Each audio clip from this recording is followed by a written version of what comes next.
Matapos magselos ni Fred, kinabukasan, kinausap niya si Princess tungkol sa isa pang bagay na bumabagabag sa kanya. I just found out. Who are you talking about? Sa 18th birthday mo. I hope he goes home. Diba? And dances you. Why couldn't you tell me?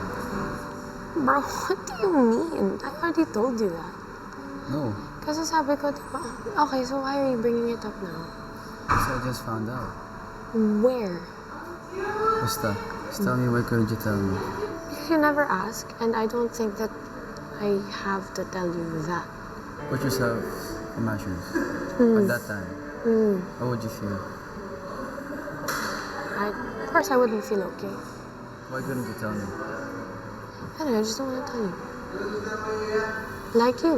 Diba? You can't tell me what yung ibang problems mo. I also can't tell you some of my personal. I hope you respect that. I can't tell you everything. Ilang sandali pa, si Fred nagbukas sa mga kaibigang sina Miguel at Clifford at sa malapit kay Lela na si Ashley. And you know that she likes you too. Pero, she's more interested in talking about another guy. Diba? Instead of you. When I asked her earlier na, why did you have to lie to me? Sabi niya lang sa akin, I guess, I just didn't want to say it to you. What? Why? And I was like, there's nothing wrong about it.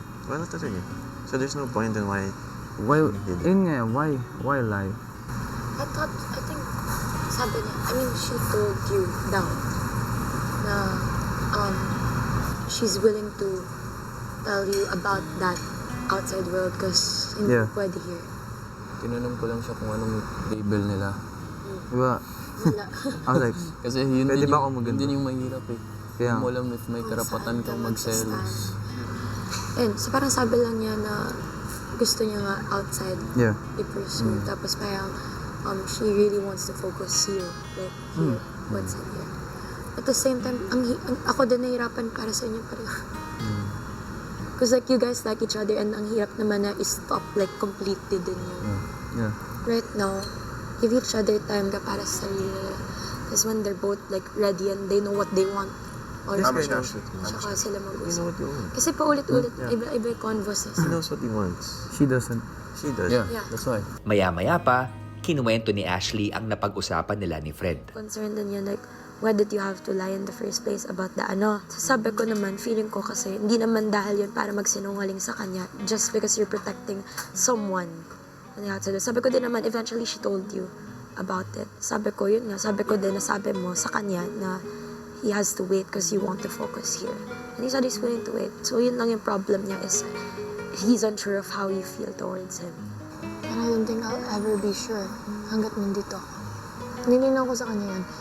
Friends lang tayo dito. Pero kung friends lang kayo dito, so dapat act friends. Okay, you guys don't look like friends. So if you guys are friends, make sure that that's clear.